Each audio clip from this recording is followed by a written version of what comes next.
Hey everybody, it's Keith with the L1 Automotive Training Channel. And in today's Tech Questions Quickies, we've got an interesting question about tuning, but it's actually about modifications to a truck's body electrical system.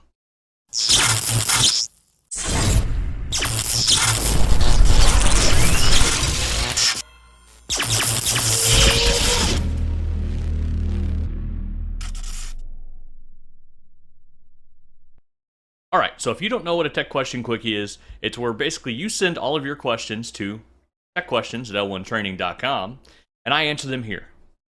So, today's question is from Julio. He says, I have a 2020 F350 diesel, that's a nice truck, but it's a work truck, and I change all the wiring, the dash, and everything for a push star button. I buy a new BCM comparable with the BCM star. My question is, do I need to program the keys first in order to program the ECM and the PCM? Can you help me program everything? I can pay you. I have Ford FDRS with the connector and try to do it, but I don't have access to PATs. So, a couple things to unpack here. The short answer is no. I don't even think this can be done without way more work than what one would be willing to do. But I don't know. It really depends how much money you plan on having into it. So a few things to unpack here. 2020 F350 diesel, I assume it came with a lock cylinder start truck, and now it has push button start. Now, full disclosure, I haven't looked up a single wiring diagram or how this system operates or anything, so I could be way off base here.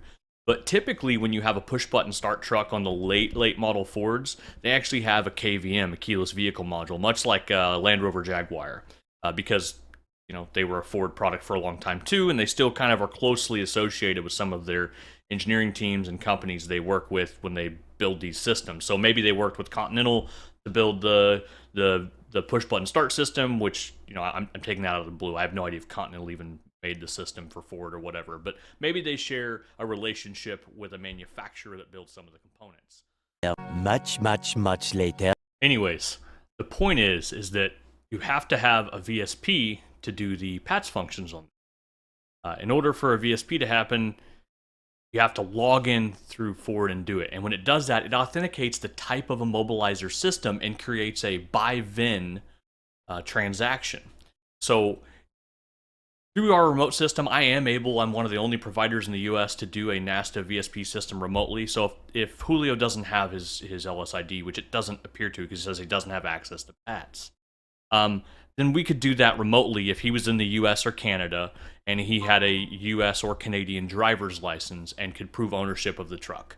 So if he did those things, or he had a customer there that had a US or Canadian driver's license that owned the truck, he's saying this is his truck, but if it was a customer's vehicle, we could do that. But the problem is that this VIN number and this system and this BCM wasn't designed with that type of PAT system. It's a totally different PAT system for the ignition lock cylinder type than it is for a push button type. So even if all of the components were replaced and everything was converted from a push button start truck to this truck, I still don't believe the system would function properly to do the PATs. And currently, there's not an aftermarket solution for the parameter reset function that doesn't reach out to a server in order to process this transaction. So even some of the Autel devices that will do a parameter reset without a VSP, which I don't think it works on this particular truck, it's spotty at best with all the aftermarket, they still reach out to a server and authenticate that, which I think identifies the type of immobilizer system. So honestly, this isn't something that I would even try to attempt. I feel like it most likely would just be a waste of his money and my time. And I typically, when I engage in a transaction, especially remotely, I feel obligated to help complete it regardless if I do my job and the vehicle still isn't fixed. I typically run a few codes, look at the diagram. I have to make sure that I didn't do anything wrong, right? So this situation, honestly, is something I think I'm not capable of really answering fully. There may be someone out there that can do that. I'm not saying I have all of the answers, but to me, this isn't something that I think I could do. We would need some kind of aftermarket immobilizer software. May have to look at something like HP tuners and hold up. Is this getting kind of confusing? Well, if it is, you guys can head over to L1training.com, and I have hundreds of hours of advanced level training. We cover diagnosis, module programming, EEPROM, immobilizer, keys, board repairs, all of the great stuff you guys have questions about at L1training.com. Most of these classes are done live, so we have these Q&As where you guys can ask questions, and I answer them right there. Head on over to L1training.com and sign up, and we'll see you guys there. Disabling the immobilizer system to create registration. I don't know. I don't know what the answer would be. So this is something that, I think is going to be harder and harder to do in the future. Older vehicles were a lot easier to modify, Fords especially. My 2017 F-150 did not come with adaptive cruise control, but it did come with lane keep assist. So we will be adding adaptive cruise control to my vehicle. I found there are definitely ways to do this. By adding the module and the associated harnesses and then going in and custom editing as-built data in multiple modules in order to turn these systems on. So watch out for a video for that in the future.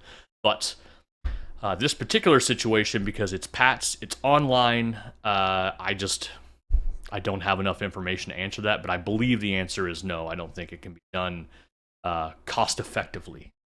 If we were to transplant all of the modules from another vehicle and exchange the VIN of the vehicle, he would have to own that VIN. So he would have to purchase a totaled vehicle, most likely, in order for it to be cost effective, and transfer all those modules over, and then reconvert everything on that truck to that VIN.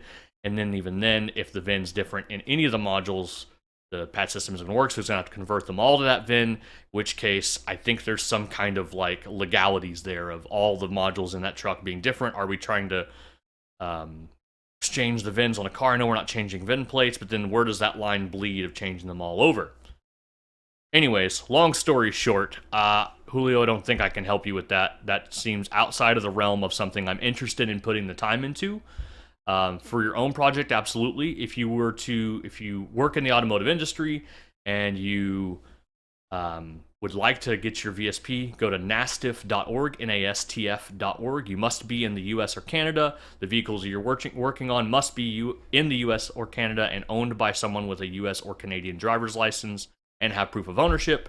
It's approximately $400 every 2 years. You will have to have 1 million, 2 million insurance that covers you for a couple. It's really specific in the insurance. It's not just a general garage keepers or a general liability. And then you also have to get a COI, certificate of insurance, on NASTIF added to your account. So it's a arduous couple-week process, and you must be a professional in the automotive industry doing repair on vehicles and immobilizer systems in order to get it.